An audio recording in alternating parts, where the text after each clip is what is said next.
your boy from the liquor store. If you see anything crazy or anything funny going on, just know I am paying off a bet. I had betted full life Niner, on the 49ers game. So I am not, iceberg slim. I honor my word. I keep my promises. I pay my bets. So if you see a monstrosity on top of my head, disregard it. But I'm just paying off my bet on this show. So for life Niner, you got it. You finally got it. I did it. We putting that behind us now. But hey, salute to everybody sliding in to the liquor store right now, man. I see my boy T Smooth TV in the building, man. Raymond Silas in the building. My boy Joe said, "What's up, Henny? Sharing your video, pushing like button, and slapped every Eagles fan in Philadelphia, and now I'm starting to slap LA Rams fans." Hey, definitely focus your attention on Rams fans right now, man, because they is the biggest ops right now. They is the person coming in trying to beat us come Sunday, tomorrow. So yeah, make sure you focus all your attention on that, man. You talk about that weird dude. Yeah, man. I don't know what was up with that weird dude, man. He got mad about who Dak was hunching on. I don't know. Like he had very weird energy, man. He might be slow. He might be bipolar. Ain't no telling what's going on with dude. But that other dude was weird. But hey, real quick, I also want to give a special shout out to Michael Autry's kids, man. It's his twins' birthday party today. So happy birthday to the youngins in the Cowboys Nation. Salute to you, Michael Autry. I hope that they enjoy their day.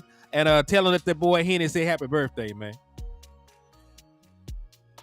So yeah, y'all help me wish Michael Autry kids, a very special Cowboys birthday, man. Salute to him.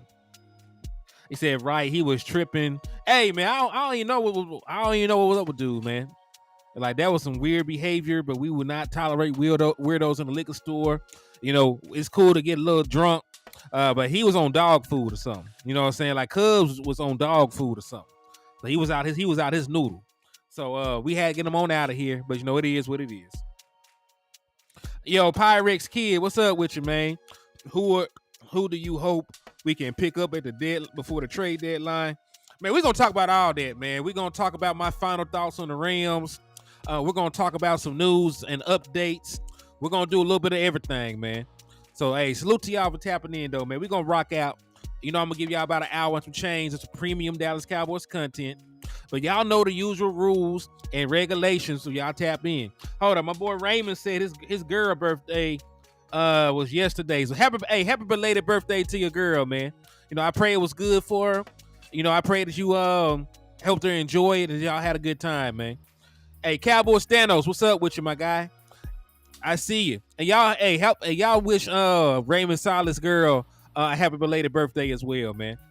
Hey, shout out to my boy Justin Kitchen with the 6 championship trophies. I see my boy Cowboys Thanos in the building with the 6 championship trophies, helping us practice manifestation. I see y'all. Raymond Silas with the 6 footballs, helping us practice manifestation. So, hey, man, y'all know the usual rules and regulations. We all tap in with your boy Hennythemoor inside the liquor store. First and foremost, man, make sure y'all hit that like button. The likes go a long way in improving the quality of the content. The more likes we get on these YouTube videos, the more likes we get on these Facebook videos, the more that these platforms will promote the content, the more that they'll push it, and, it'll help us grow in that manner.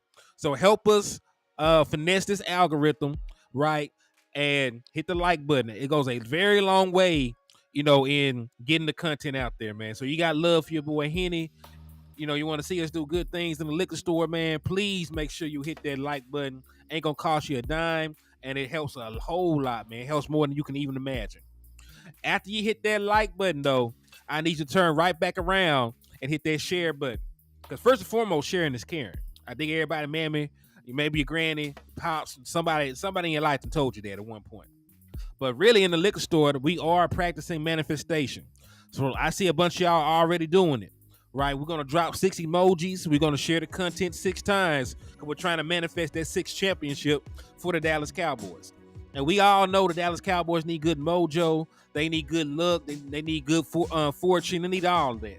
So help us practice manifestation in the liquor store. Do like Raymond Salas. Do like Justin Kitchen. Do like Cowboy Stanos and drop 6 emojis. Share the content 6 times to 6 different friends, 6 different family members, 6 different foes, 6 different Facebook groups, 6 different social media platforms. It do not matter. Share the content 6 times and drop 6 emojis to help the Cowboys manifest that 6th championship, man. All right, so y'all, hey, what's up with you, Jazz and Jeff? I see you, my boy. So y'all don't hit that like button. Y'all don't hit that share button. Y'all know what the next thing to do, and it's really the most important thing. I need y'all to slap the shit out of a Rams fan. And I know they probably done jumped off that bandwagon by now. There are probably like 3 Rams fans in existence left. There's probably like 3 of them.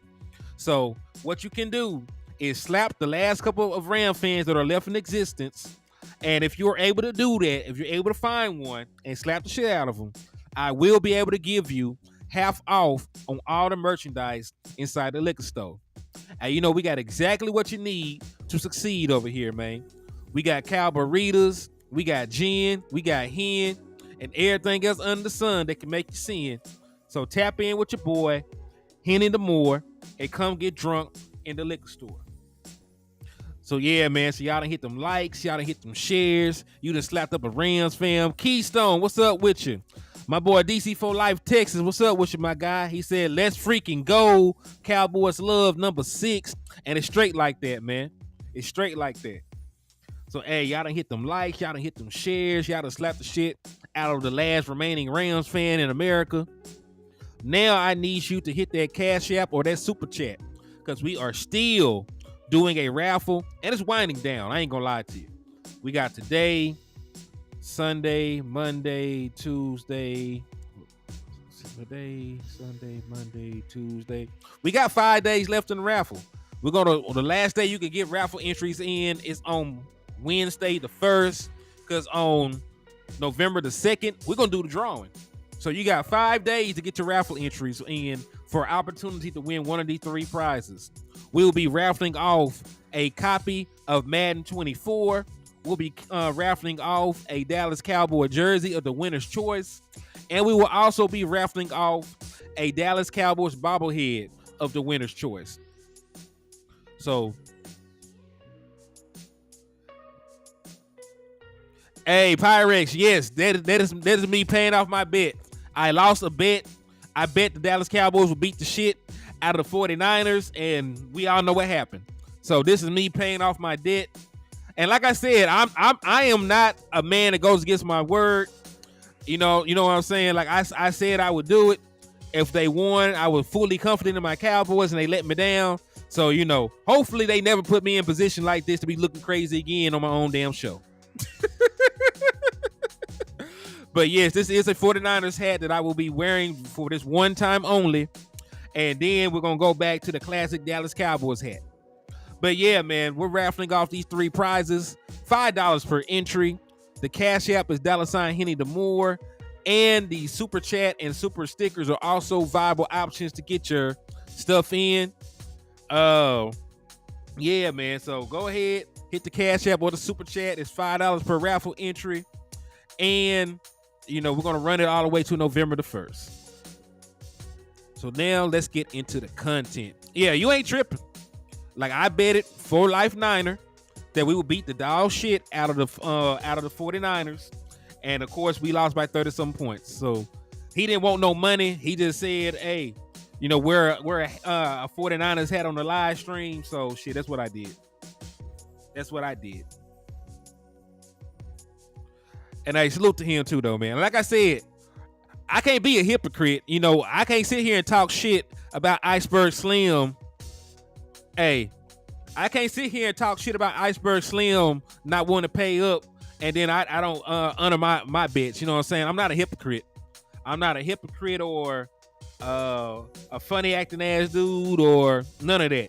If I say I'm gonna do something, I'm gonna do it. That's why y'all trust me on these raffles. That's why y'all, I'm a dependable person. So, if I got a bet we bet some money, we bet action or something, I always gonna under my end. So, I expect the same return. He said, Joe said, make sure after paying off your debt, burn that hat, wash your hair, get that 49ers out your hair. Facts, man. I said, yeah, I'm gonna wear it the whole show. But because I had to go out and buy this bullshit, I was also able to stop and get me a fire-ass Dallas Cowboys snapback that I will be rocking on my next show. So I got me another hat. Very nice Dallas Cowboys hat. Adjustable, new era, little collab. So yeah, so I did get me something out of the deal because I had to go all the way to the damn mall after my workout and get this shit. But yeah, so I'm aware for the show, unfortunately. But let's go ahead and get into it, man. Let's go ahead and jump into the content. Instead of talking about my pain right now. Dallas Cowboys don't ever lose no games to the 49ers ever again. I was a sacrificial lamb in this shit, man. Don't y'all ever lose no games to the 49ers like that again. All right, but let's go ahead and talk about it. So we got some news and some updates from around the league in regard to the Dallas Cowboys. And, I wanted to point out this one particular one. All right. So y'all know folks were saying the Dallas Cowboys were a dark horse to get Derrick Henry. They said the Dallas Cowboys were in a three-way race with some other teams to try and get Derrick Henry. And it sounded like some Dallas Cowboys shit, right? Because they said the deal would happen if the Titans were willing to eat some of his contract, and then they would facilitate the trade that way. This sounds like some Dallas Cowboys shit because we did the same thing with Brandon Cooks, right? We got Brandon Cooks for a low pick, and the Houston Texans paid part of his salary. So it sounded like some Dallas Cowboys stuff, but it seems like that was a super lie, a rumor that got taken and ran with. So according to them, running back Derrick Henry and wide receiver DeAndre Hopkins are going to be staying with the Tennessee Titans per DM Rossini. I think I said it right. It said the team has gotten calls on a number of players, but GM Rand Carthen is not moving on any offer unless it's exceptional. She also asked the Dallas Cowboys have not called about Derrick Henry. So how can the Dallas Cowboys be involved in trade talks and nobody has been contacted? So for everybody that was saying Derrick Henry, getting Derrick Henry, it ain't gonna happen. Nobody is gonna walk through that door and say the Dallas Cowboys. It appears that Jerry Jones is going to sit on his hands and let this shit play out the way it's going to play out. We get the old tired saying of we like our guys. But apparently Micah Parsons went out there and did not even list the Dallas Cowboys as a top 5 team in the NFL. He said he had the Philadelphia Eagles. He said Detroit. He said Kansas City. He didn't say Kansas City. But he went and named all these other teams. He did not name the Dallas Cowboys. So Jerry Jones, your best player, your multi-time all-pro pass rusher, does not think the Dallas Cowboys are as talented as the other teams in the NFL. Right? He doesn't even believe that. So Jerry Jones, you say you like your guys, and your guys don't even like their guys. Granted, I believe Micah Parsons got love for his teammates. I believe that he's an exceptional player, but hell, he ain't bite his tongue. He don't believe that they're a better team than the Philadelphia Eagles. He don't believe they're a better team than the 49ers. He don't believe they're a better team than some of these other teams in the NFL. And what really should stress you, Jerry Jones, is he named 3 teams in the NFC that he thought was better than us.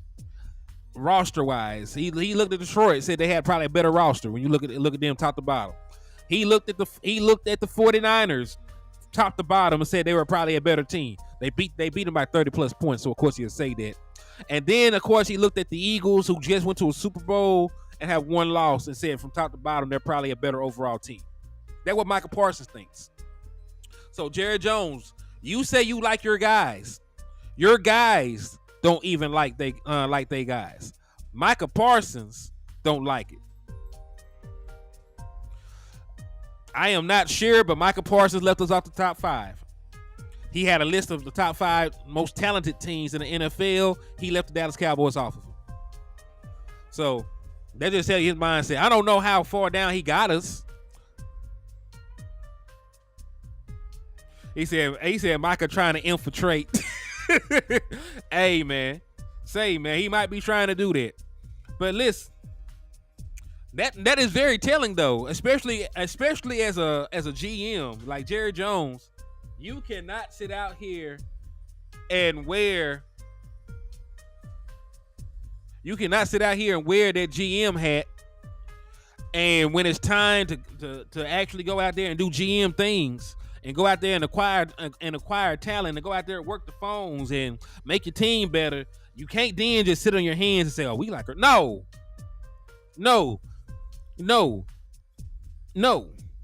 Because hear me out. Peep this. Hear me out. The 2 teams that went to the Super Bowl are making moves, right? Whether I think the Philadelphia Eagles are trash or not, even if they're horrible shit-eating people and all this other stuff, one thing I will not knock them for is their front office does make moves. We laughed at them for signing Julio Jones, but in their mind, Julio Jones is still probably a better wide receiver than what they had in Quez Watkins. Right? Julio Jones as a number 3 receiver is not bad for them, because he's better than what they had. Right? Byard, how you say the young man's name? He is not the same player that he was when he made those All-Pro teams, but he's still a better safety than what they had. So you may not like the Eagles, but you got to respect the fact that they were already a good team, and they still went out there and added players to make their team better. The Dallas Cowboys are a wild card team right now. Dallas Cowboys, you are a wild card team. Matter of fact, let me just show y'all some shit real quick, because I still got it. As of today, you are the damn 6th seed, and you are out here sitting on your hands. The Chiefs are the number 1 seed in the AFC, and they're out there making moves. I know it was on McCole Hardman, but they still brought him in for good measure. The Philadelphia Eagles, number 1 seed in NFC, and they still went out there and made 2 moves. Dallas Cowboys, you're the 6th seed. If the playoffs started right now, you have to take your ass right back to San Francisco and play them boys. Right? If the playoffs started right now, you got to take your ass right back to the 49ers country and play them boys in San Francisco. So you don't think you can get better?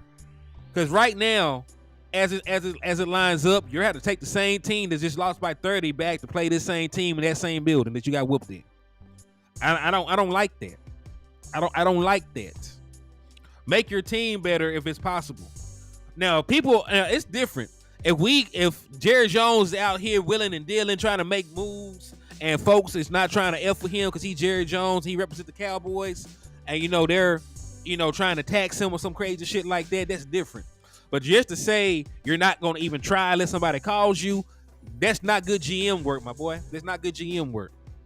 So in case anybody don't know what I'm talking about, I'm speaking on this because it's been reported that Derrick Henry is going to stay a Tennessee Titan, and the Dallas Cowboys did not reach out about a trade for this player, nor is it going to happen. It's not happening. There's no truth in it. Cowboys are really sitting on their hands. My boy says, I believe the Cowboys will make a couple big moves before the deadline. We'll see. They don't normally do, though. The last big move, and I said big, the last big move the Dallas Cowboys made was for Amari Cooper. Right? The last big move they made was for Amari Cooper. I love Jonathan Hankins. I love what he brings to the team. I love that he helps our run defense, because we're a much better run defense than we were before Jonathan Hankins got here. We're a better run defense. But the last time that we got a game-changing player before the trade deadline was back in 2018 when the Dallas Cowboys acquired Amari Cooper from the Raiders for a first-round pick. That was the last time they made a huge move like that. So do I personally believe they will? No. If I had to hold my breath and wait for them boys, I'd probably pass out and die waiting for them to make a move. I do not trust them to make a move because their history says they're not the type of team to do it. At least not,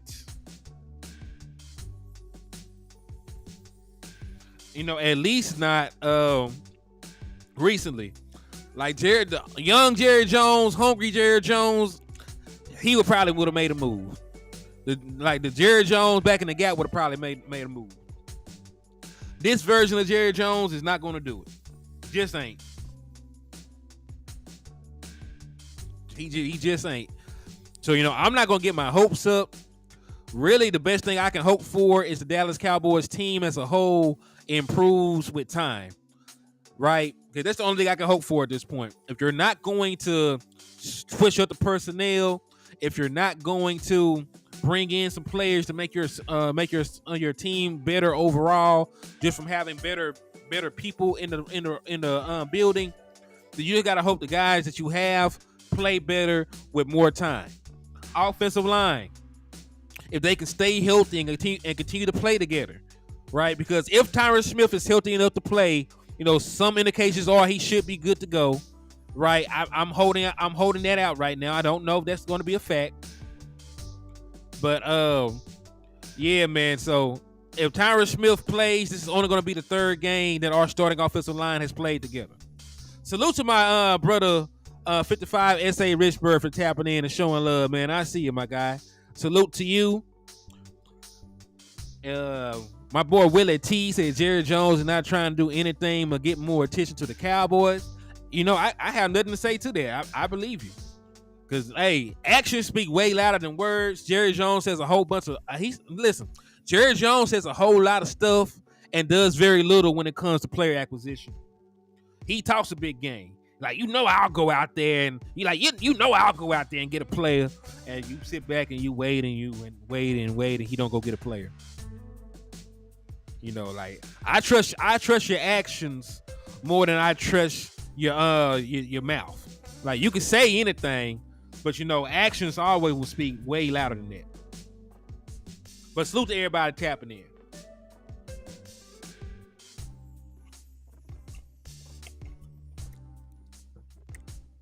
And for anybody wondering what the hell is going on, I am honoring my bet with four lifer Niner 49. How you say my brother name? We made a bet on the Dallas Cowboys 49ers game.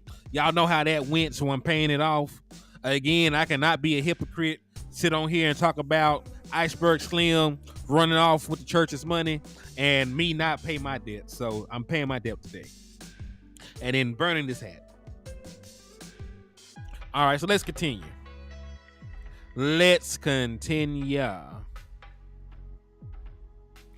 All right. So these two tweets go hand in hand. I'm going to show you one. I'm going to show you the other. So the Dallas Cowboys have elevated linebacker Rashaan Evans and also tight end Eric Saubert from the practice squad for Sunday versus the Rams. It will be the debut for both of these players. Hey, facts, Mr. Richburg. He said, Mommy said, if you talk the talk, you got to walk the walk. Jerry Jones been talking his ass off and ain't took no steps. He ain't took no steps to trying to be the GM that he claimed that he can be. And a lot of people give him a pass for it because he he did what he did, acquiring the Cowboys, and we won the 3 championships back in the day. I get it. I surely do get it. But that's a long time ago, man. Now that is a long time ago.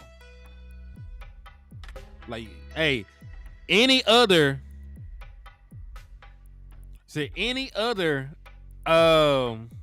player, GM, or held to the standard where you got to produce results in order to keep your job.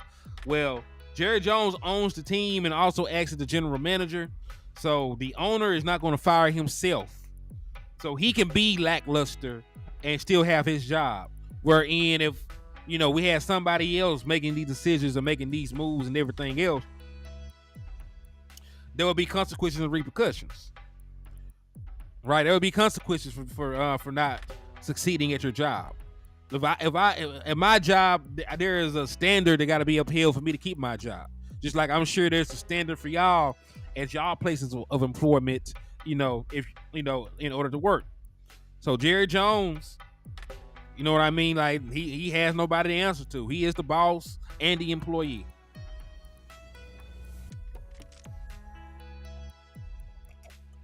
But back to this. I'm excited to see Rashaan Evans. I do think that he will help our run defense. He is a run stopper, willing tackler, physical linebacker. Now, he cannot cover. I pray there is never a situation where he has to cover for me over the course of this game. Right? I pray that he never has to run with anybody or fall back in coverage against anybody. But, he will definitely help your run defense. That's been shaky at points. He's a veteran player. He's been in the league. He came in the league the same year as Leighton Vander Esch, right? Former first round pick out of Alabama, played on multiple championship teams, with Nick Saban. So he's well coached. He has a good pedigree. Thing is, though, he just hasn't lived up to being a first round pick. No all pro selections, no Pro Bowl selections, bounced around a little bit. But last year with the Falcons, he did have over 100 tackles. Right? He did have over 100 tackles. And, he's not a bad player. Just because he's not playing to the level of a Luke Kuechly or somebody else, doesn't mean that he hasn't completely panned out. Like, he's still a good player. He just, hasn't lived up to that first round tender. Hey, what's up with your Jose? I see you, my boy. They were tapping in and stopping by the liquor store. What's up, Jay Recruiter? He said Cowboys draft well and have talent on the team. Most teams trade to go after free agents because they suck at the draft. It's not easy trading for players. Have to be perfect fit for both sides, which is true. I'm not taking anything away from it. But, I will say this. You should take every opportunity that comes to you to improve your team. Like, every opportunity that comes to you that makes sense to improve your team, you should do it. Especially when you look around the league and you see some of the deals that get done for some of these other players. Right? When you look at some of the deals that get done with some of these other players, it's hard for me to give him, that leeway. It's hard for me to give him that leeway.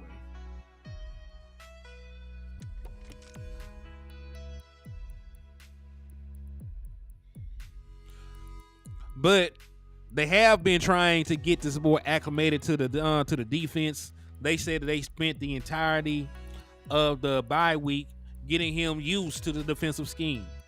So I don't expect. Listen, I expect Jaron Kearse to keep the green dot. He doesn't know the system well enough to make no defensive changes. And I don't know how many snaps he's going to play anyway to even insinuate that. So I'm sure Jaron Kearse is going to keep the green dot. And I'm sure that he'll be in here situationally. He'll probably have situational snaps at the linebacker position. I do not expect for him to play a huge number of snaps because this is a passing league. His one deficiency is in the passing game. Covering guys as a coverage player. So I don't expect a bunch of snaps, but I do expect for him to play a pivotal role on early downs, adding another big body run stuffer that can come and fill gaps, has good instincts and things like that. So I'm excited to see Rashaan Evans. I'm excited to see him. And now I am a little hesitant, or I'm a little hesitant. The last time I sung the praise of a player the Dallas Cowboys brought in, I looked goofy. If y'all remember, man, I wrote a whole article about Anthony Barr called "Raising the Bar." Uh, I wrote an article about that man. Said how he would elevate us to a Super Bowl caliber defense. And I talked about what he did the year prior before he came to the Dallas Cowboys and how he was trending towards a good like career numbers and everything. And that boy went out there and ain't do shit. Went out there ain't do a damn thing for us.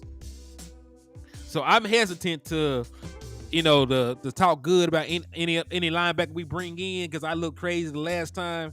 But I do feel that Rashaan Evans will be a good fit for the Dallas Cowboys. Yeah, he definitely dead. He's a linebacker that will come downhill, willing tackler, physical, good in run support. Those are great traits. You know what I'm saying? Those are great traits. Hey, I would love that. If he's like Rolando McClain, man, then like shit, we done found some money in the couch. You know how you randomly might find $1 or $5 or some random shit in your couch cushions. Like, yeah, that's found money. If he could come out there and play that good, then I'm gonna have to have a conversation about what I'm gonna do with LVE when he come back. Like I might just move LVE back to weak side linebacker if that's the case. But listen, if it changes the dynamic of your defense, if he can come in here and play at a high level, and then you get Leighton Vander Esch back healthy, and you can play him back at weak side linebacker where he made his All-Pro selection at. Because remember, the reason I have not completely dragged Leighton Vander Esch is because Leighton Vander Esch is playing out of position. Leighton Vander Esch has been playing a middle linebacker. He has always been a weak side linebacker. Right, so I've been grading Leighton Vander Esch on a bit of a learning curve, on a grading scale, because I don't expect him to be a good middle linebacker. So if they can get him up to par, get him moving, get him integrated in the defense, and he play good, and then you get Leighton Vander Esch back, and you can put him back at his best position, which is weak side, we might be on to something. What's up with you, Miss Green? I see you. Thank you for tapping in and showing love to the liquor store. And then everybody that's tapping in with your boy, man, make sure y'all hit that like button on the way in. Make sure y'all hit that like button on the way in, because let me see what we got right now. Let me see what we got right now. All right, so as of right now, we got 44 folks on YouTube and only 29 likes. 45, I should say. So everybody that have not hit that like button yet, please hit that like button. If you ain't hit that share button yet, make sure you hit that share button. If you ain't slapped the shit out of the last Rams fan in LA, make sure you find them and slap the shit out of them. And if you ain't hit that cash app with that super chat yet, do so. We're still running the raffle for the copy of Madden, the jersey, and the bobblehead for the next 5 days. 5 days left until we stop the raffle. $5 per raffle entry. But let's continue though, man. I found some crazy shit. Like, y'all know I don't usually be watching the Dallas Cowboys stuff. Do you know that Mike McCarthy got his own show? Like, raise your hand in the chat box if you knew that Mike McCarthy had his own show. Because I didn't know. He has a damn show called the Mike McCarthy Show.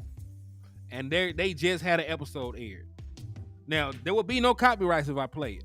So that's why I'm trying to see. Because I was trying to see what the hell this man talking about. Pick his brain a little bit. All right, Mr. Richburg said he knew. Joe said he had no idea. Joe, I ain't had no idea either until how long we been on this show? 34 minutes, about 40 minutes. I seen this shit about 6 minutes before I got on here. Jay Rakuda said yes, he knew this man had his own show. I did not know that shit. See, y'all be knowing stuff, don't tell your boy nothing. Y'all should be ashamed of yourselves. Big Rick said all the Cowboy coaches have had one. See, I'm out the loop. My boy said I ain't know shit about it. Cowboy Stano says yeah. He said Jason Garrett had one too. That's probably was mid as hell. Well, see, this is my first forte into this shit. I want to see what the man talking about. So I'm going to react to some of the things that Mike McCarthy says. I'm gonna see if he says some bullshit.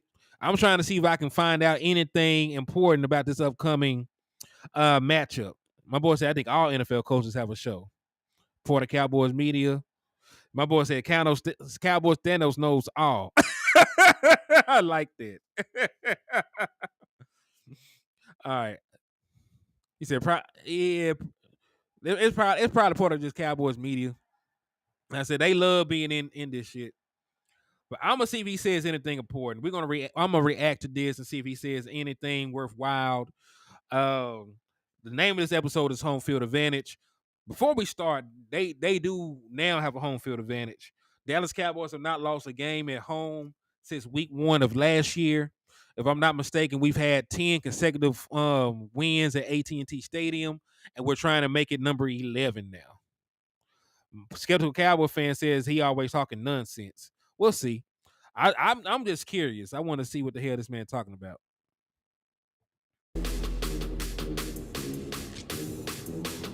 Touchdown. The bye week last week, the players were able to get out of the building. Maybe you got refreshed a little bit yourself, but I know there's a lot of work that went into your preparations and then getting them back in here this week. What's it been like? I mean, the bye week is always a good time for. It doesn't matter what week it comes. It's been my experience, and it was great for the players to step away. Obviously, coming off a Monday night game, it was good for the coaches too. But I mean, the coaches did a lot of extra work to give us the opportunity to have a heavy self-scout day on the Monday that we return, but to do the across the hall preparation, which is really one of my favorite events of the year. We do it, 2 to 3 times a year with the offensive coaches coach the defensive players, vice versa, give them insight on how they would attack them, and based off of what each player's put on film in the first 6 weeks of the season. So I felt the bye week was very productive all the way around. Now, before we dive into the Rams, one of the things I found interesting you were talking about in one of your press conferences this week was the difference in September football, and then you get into this part of the season, late October, November football, where you feel like more games might be lost in September than won, and now you get into a sync and start crystallizing things as far as your offense and defense go. Oh, definitely. I mean, when you look at the training regiment of training camp today as opposed to 10 years ago, I think it's only obvious, time on task on what you spend your time on. So, every NFL team has, their schematic challenges or, their menus they want to get into. But, how do you balance that with the technique and fundamentals that, which is really what training camp's for, because you have no padded work in the off season. So, so this has really been going on since 2011. And I think you just got to adhere to that too. And I think it's, it makes you focus on your team and what your strengths and weaknesses are in reality of it. I mean, we're always trying to eliminate the self-inflicted wounds, but it definitely, taking care of the football and taking away is always a big, characteristic of winning football, but I think it's even exemplified in September. And both these teams do a good job in that category.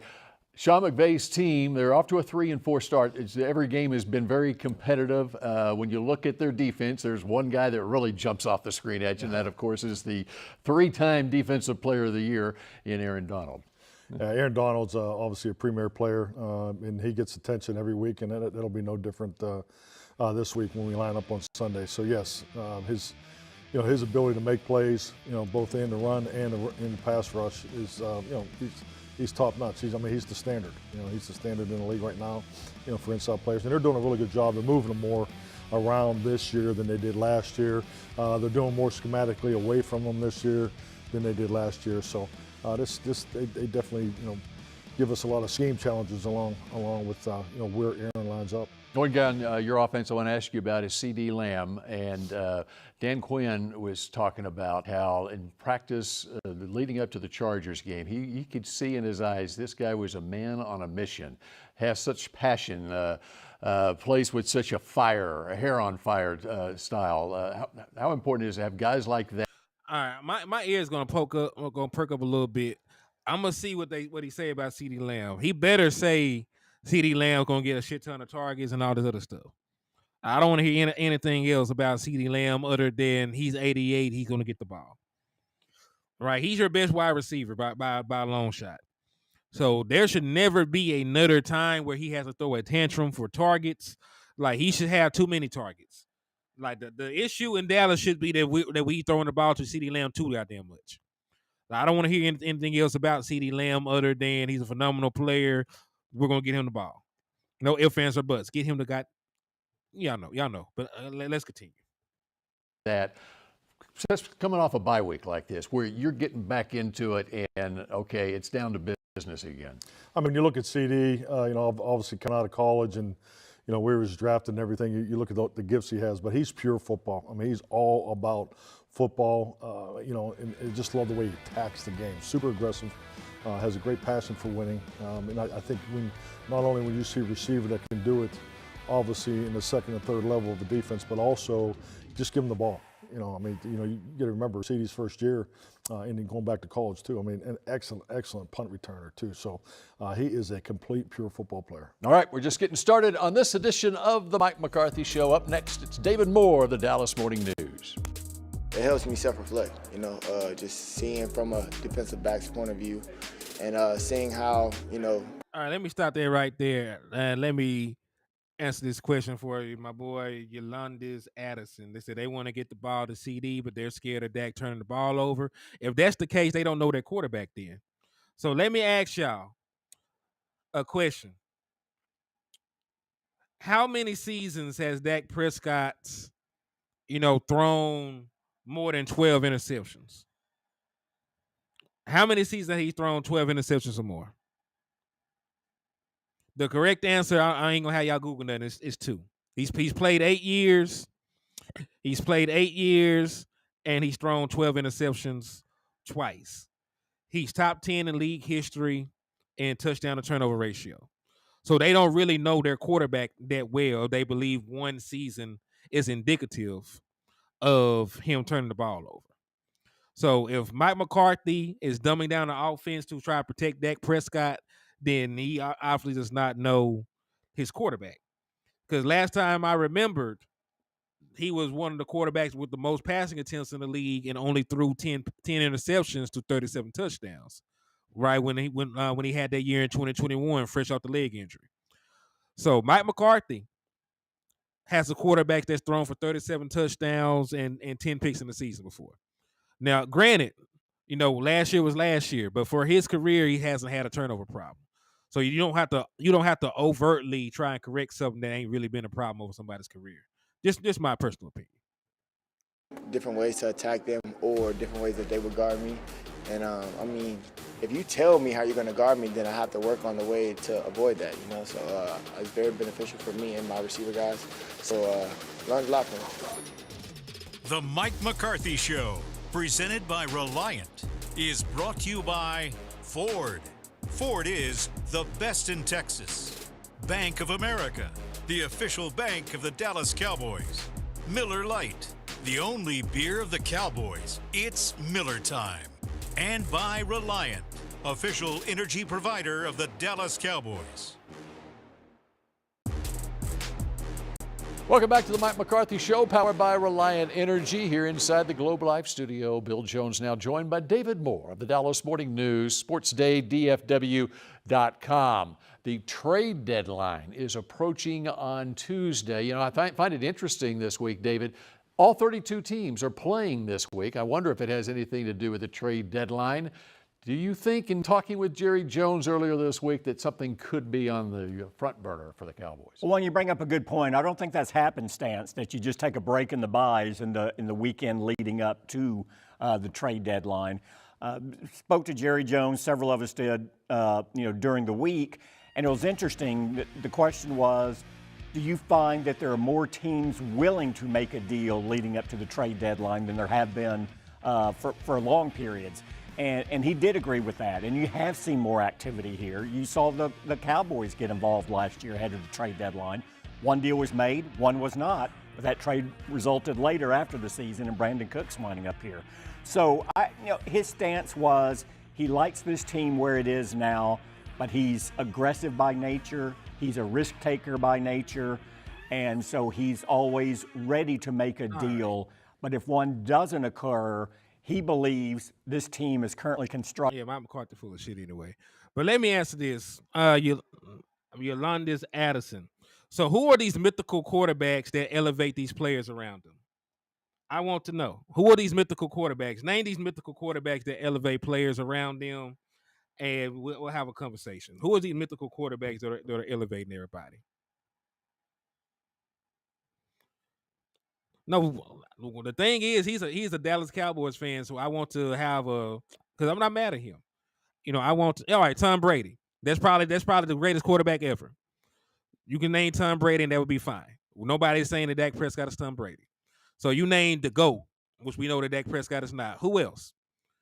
Who else elevated players around him? Because you're gonna think about all these other quarterbacks and then remember they play with Hall of Famers. Patrick Mahomes plays with a Hall of Fame tight end. Played with Hall of Fame tight end, played with one of the fastest wide receivers in league history, who probably also gonna be a Hall of Famer. Now you also can't say he elevate his team. They done went out there and traded for 100,000 wide receivers since Tyreek Hill left to get somebody else, and none of the wide receivers have panned out since he's been gone. The person that's really been good since he's been there is Travis Kelce, and Travis Kelce was good before him. I mean, we ain't gonna sit here and act like Travis Kelce is a regular tight end. Like Travis Kelce is probably the best receiving tight end in league history, and he was like that before Patrick Mahomes got there. So who's the player that Patrick Mahomes elevated? Like don't just say his name. Like I want you to go deeper. Who's the player that he elevated on his team? Like who did he elevate that on his team? Because you got to think about it. Every quarterback you're going to name outside of Tom Brady had Hall of Famers. Peyton Manning had a bunch of Hall of Famers on his teams when he won his championship. Drew Brees had Hall of Famers, right? So this is the thing, boy. Juju, he did not elevate no Juju Smith-Schuster, who had a better year before him. Like Juju Smith-Schuster had 1,300 yard season with the Steelers. If anything, you could say Big Ben maybe elevated him. He said Juju average to you, that's fine. Hey, that's fine. But I just want to have an honest conversation with y'all when we talk about people that elevated teams. Like who are these people?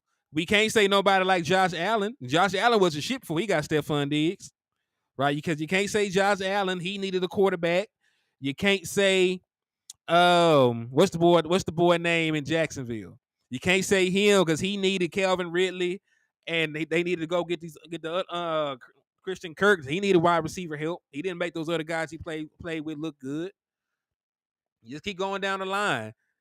Damn sure ain't Jalen Hurts. Jalen Hurts needed a former Heisman winner. Then they needed to go get AJ Brown. Deshaun Watson,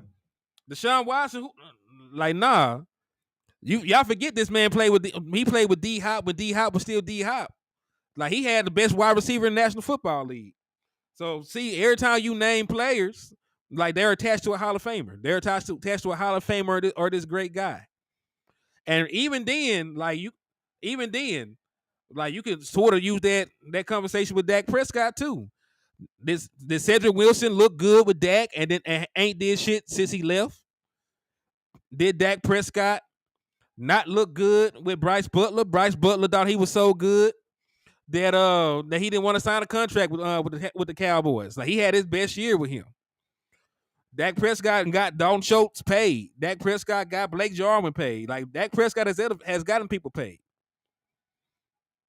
And you cannot call a quarterback that's top 10 in NFL history in completion percentage, passer rating, touchdown interception ratio, and top 25 in win percentage mediocre.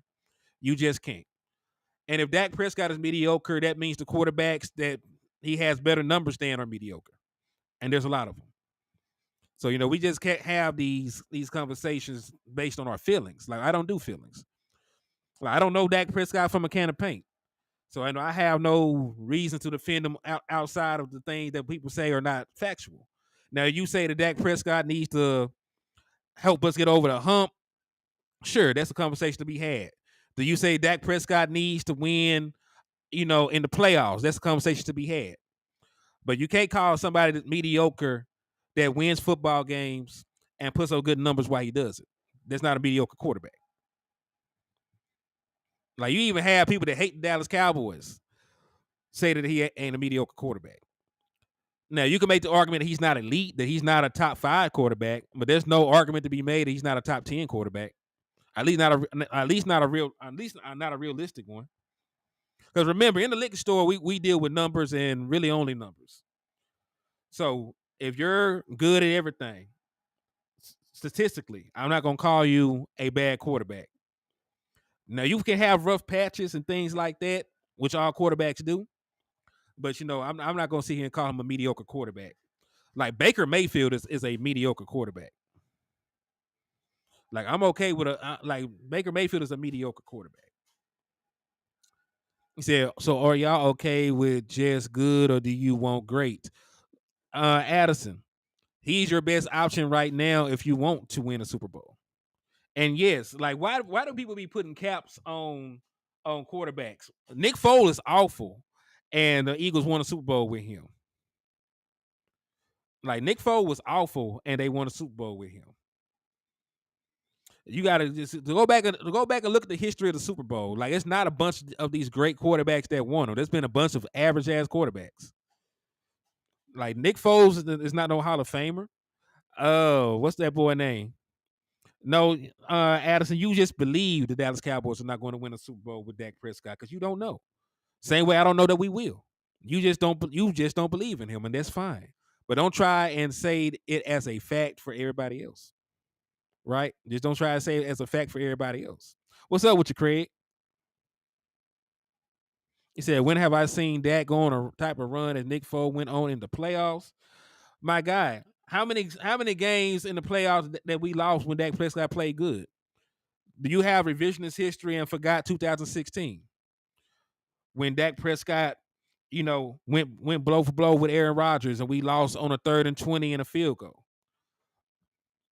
Right, y'all do remember that, right? Or do y'all remember 2018 when Dak Prescott played good and the defense allowed 290 yards rushing? Like, there's been times when Dak Prescott was on decent runs in the playoffs and we lost and we still lost.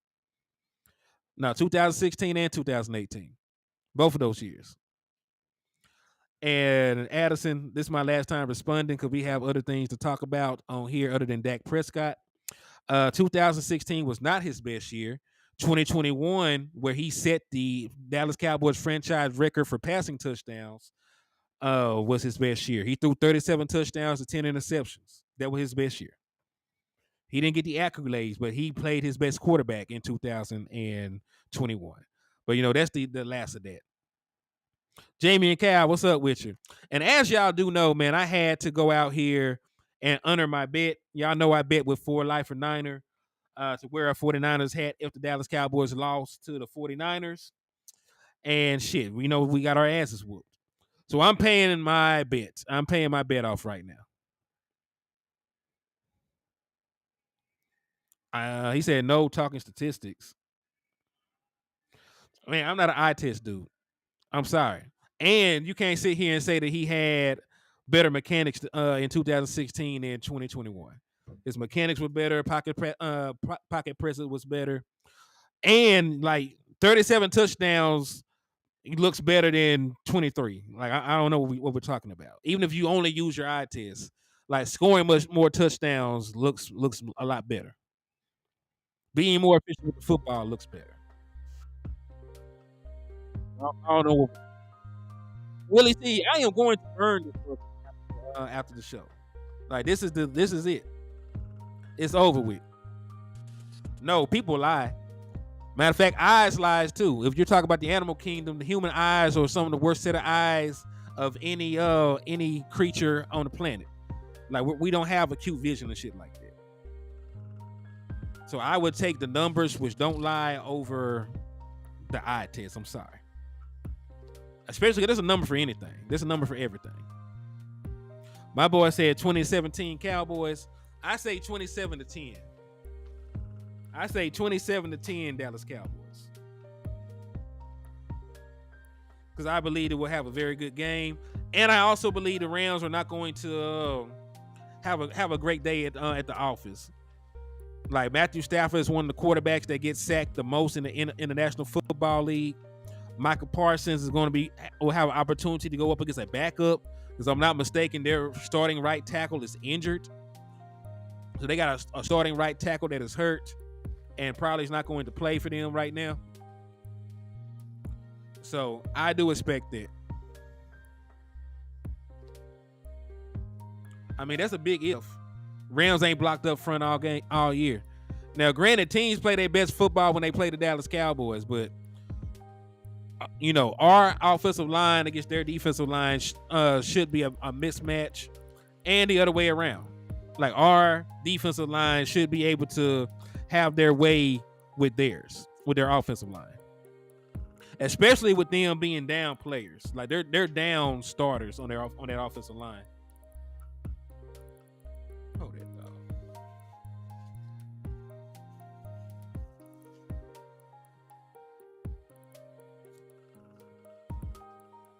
So let me see. Y'all bear with me. I'm having some technical difficulties with this damn mouse.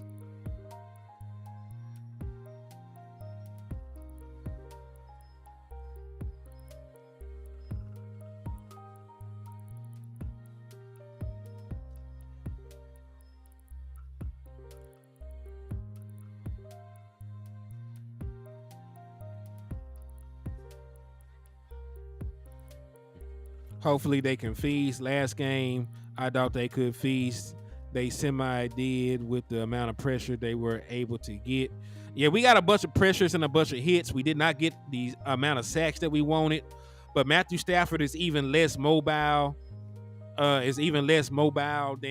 Justin Herbert. So, I believe the Dallas Cowboys front will have a very good day at the office. Like, I believe, because Micah Parsons, before, he was in trouble of going 3 games without a sack, and he finally got the sack to end the game. Right? So I think this is going to be a game where Micah Parsons will be able to get 2 sacks. I think it will be at least a 2-sack game for Micah Parsons, given the state of their defensive line.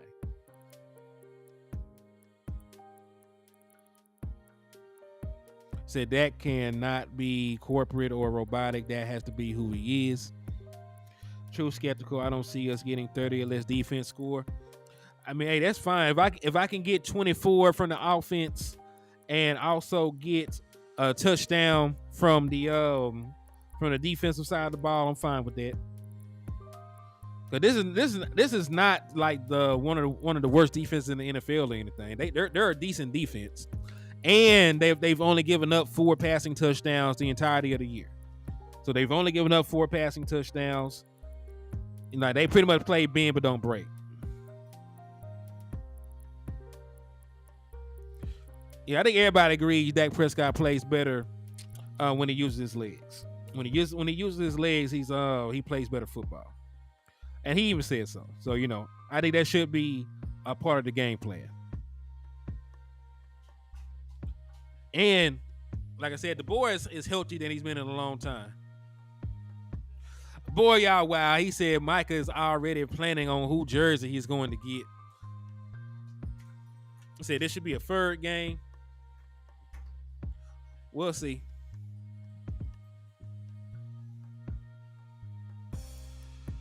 If I'm not mistaken, man, I think they zone up a lot. I think this is a team that plays a very high percentage of zone.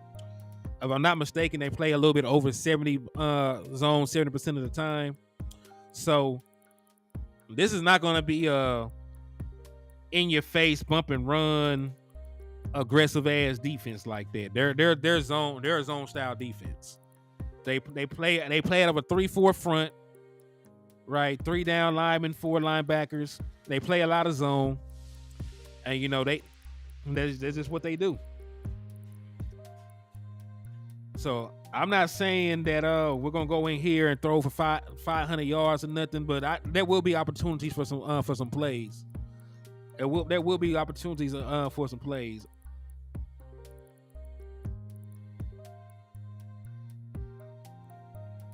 He said McCarthy's a little behind on the offensive scheme. Yeah, he definitely needs to make some adjustments to it, but the system is something that I think that you can build on and don't have to just start over from the ground up. There's plenty of teams that are currently running West Coast principles in their offense, and they're being, very successful doing it. They're being very successful doing it. If you look at the team we're going to play, the Rams, when they won their championship, they were still running West Coast. They're still running West Coast now, but it's still the same scheme that they won a title with and went to 2 Super Bowls with. 49ers are running West Coast. Right, there's a bunch of teams running West Coast offense that are more successful than the Dallas Cowboys in terms of their offensive production. So, like I said, Mike McCarthy, steal some of that sauce. Like I say every time, I think I said it like 4-5 times, over the course of my shows, man. Like, imitation is the best form of flattery. Like, team still plays all the time and reuse them. I agree with you, Addison. I agree with you. I agree with you on that 100%.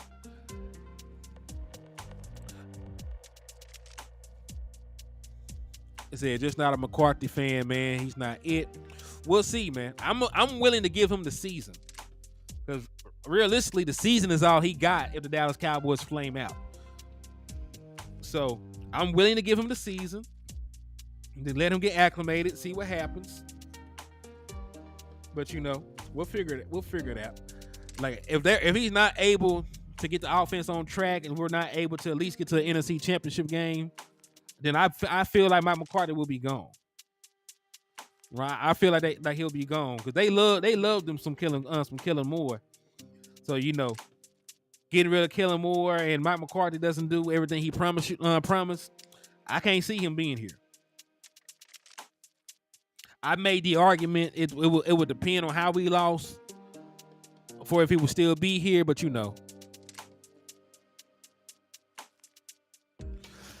he said, I'm not willing to give him. Man, that man told that man he been studying film and analytics that entire time. And then he got up there in front of everybody and said, nah, I'm just bullshit. I'm just bullshit.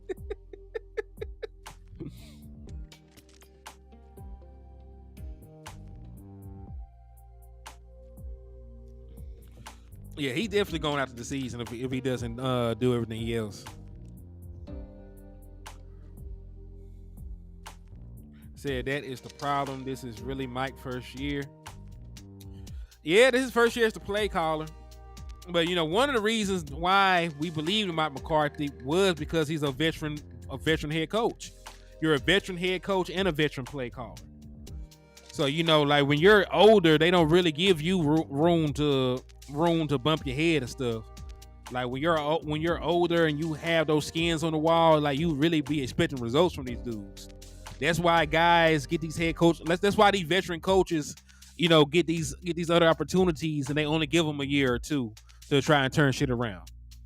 It may not be fair, but that's usually how they look at it. Like they look at the NFL like a young man game. So they be trying to find the next up and coming dude with this fantastic revolutionary system and all this other shit. Them the guys they be targeting. And then they let those guys mature into it.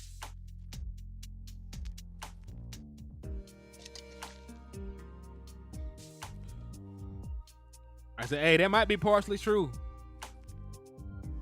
But I do know one thing. It's a marriage in between head coaches and quarterbacks.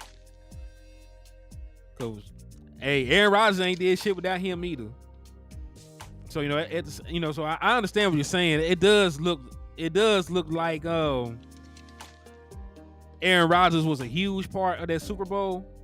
But, I will give Mike McCarthy his credit until proven otherwise. But I still believe in Big Mike, man. I want to believe that he's going to lead us to a championship. Because he already done did some things that we haven't done in a very long time. Back-to-back 12-win seasons, we ain't did that since the 90s. Back-to-back playoff appearances, we ain't did that since prior to Jason Garrett. Right?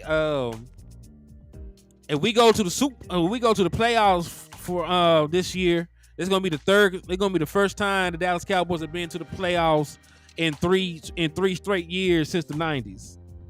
Right? So there's some things that he's done well. Like we're on a better trajectory than we were before he got here. It's just the issue is we want that Super Bowl right the F now. We want the end result right the F now. And you know, that's just what it is. Said we had 2 weeks to prepare for the LA Rams. If we don't score at least 30 points, I'll be pissed like a mother effer. But hey, Rams ain't no hoes. Rams realistically should have beat the 49ers, if we're being honest. Like the Rams had the 49ers dead to rights. Like every game the Rams have played in has been pretty close, except for that Eagles game. But they should have beat the 49ers. They had some shit, not go their way. Should have beat the Bengals. Now this is a team that should have a way better record than they currently have, but they don't. It said Big Rick said Jones keep meddling with personnel is the biggest problem. We got problems. Jerry Jones is just the one constant.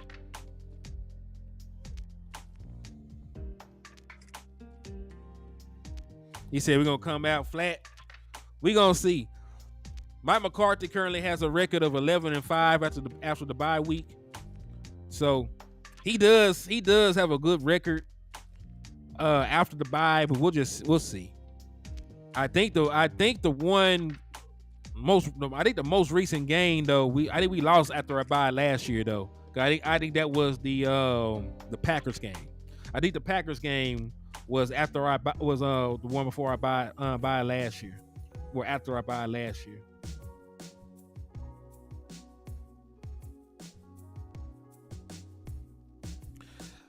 I mean, I really don't know why the hell we commit so many penalties, especially on the defensive end.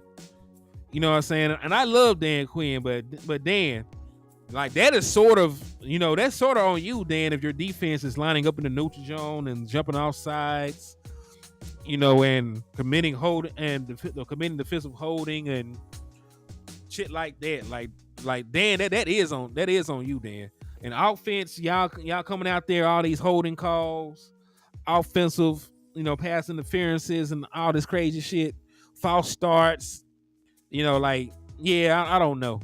I don't know.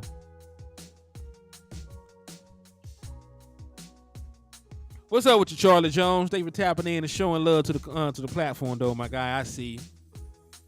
So if you are just now coming in, we've been talking about some news, some updates, and everything else under the sun.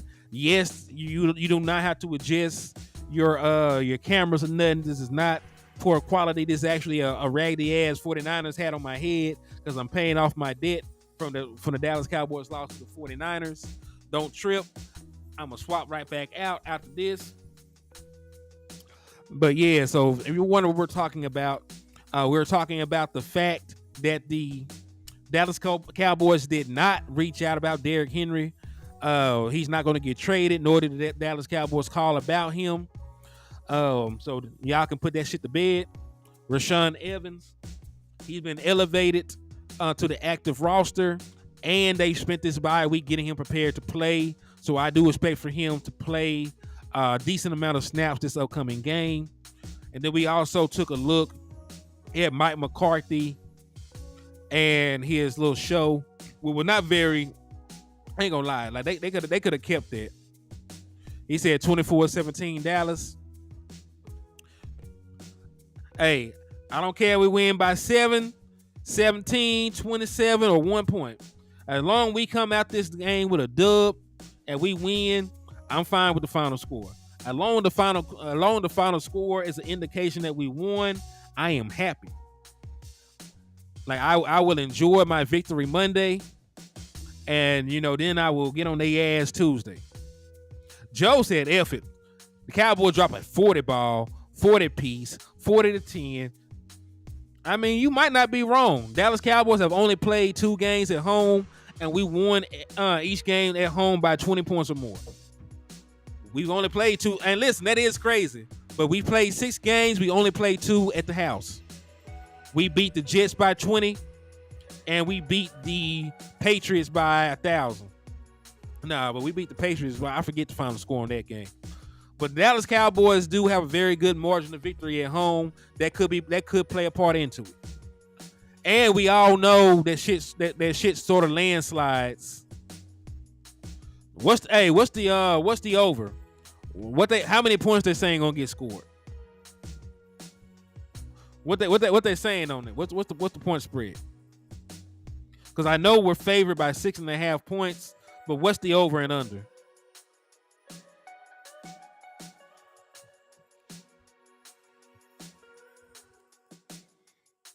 Because hey, we might beat the shit out of these boys. But yeah, we only had 2 home games so far, and we're doing very good. But the beautiful thing about 45.5, 46 points. Let's see. In order for you to hit the over on 45.5, Cowboys will have to win like 27-20, or that's gonna be tough. Like if Joe's right and we hit him across the head 40-10, then that's very reasonable. But if the final score is 20-17, then shit, I don't know. Yeah, we don't turn the ball over at home either. Oh yeah, listen, we can front run, we're gonna win every game. Hey, it puts the opposing offense in such a bad predicament because they already have trouble running the football. Joe said Dallas and the over. F it, I'm gonna take the over because the Dallas Cowboys are a much better team at home than they are on the road. Like they're a much better team at home than they are on the road. Both our losses came on the road. You know, one of our smallest margin of victory in a win came on the road. Now listen, we beat the Giants 40-0 to open up, but it's the damn Giants. It's the Giants. So like when you actually look at decent teams that we played on the road, like our numbers are much better at home. Like if you lead the Giants game out, our numbers are much better at home.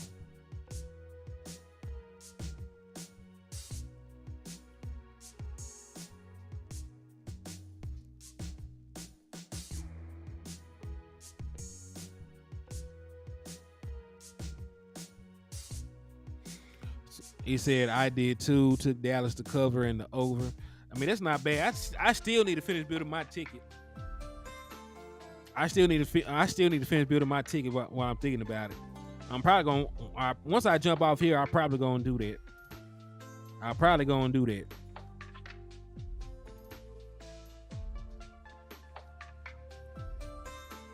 He said we had Diggs 2 of the first blowouts, which is true. That helps.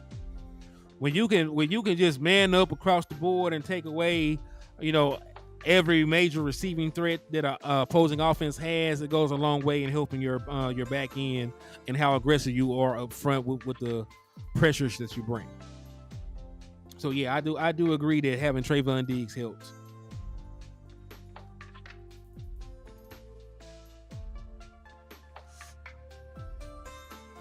He said you took Dallas, Washington, and the Bengals.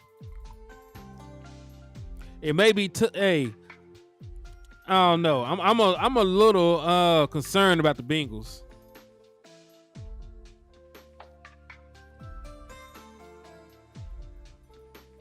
I took the money line for Colorado tonight. It should be interesting.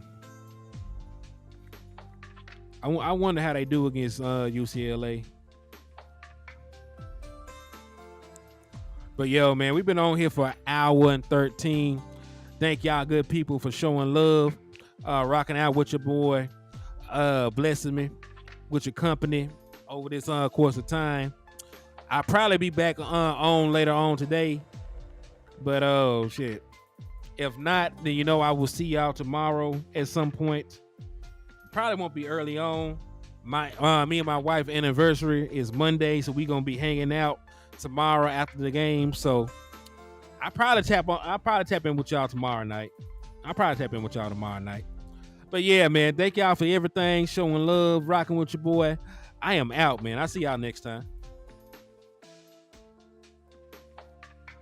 Oops, I'll be forgetting this damn thing is messed up.